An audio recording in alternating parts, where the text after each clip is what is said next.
في حاجة مش طبيعية بتحصل وانت مش واخد بالك. كل واحد فينا بيجري ورا حاجة. في اللي بيجري عشان ينجح، في اللي بيجري عشان يربي عياله، وفي اللي بيجري عشان يهرب من واقع مش عارف يغيره.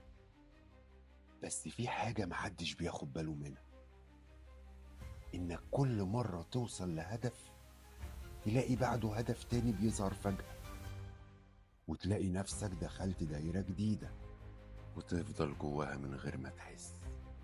وفي الآخر تبص وراك تلاقي إنك فعلا وصلت، بس عمرك ما لحقت تفرح. كل مرة تحقق حاجة على طول تفتح على اللي بعدها من غير ما تعيش اللي فات.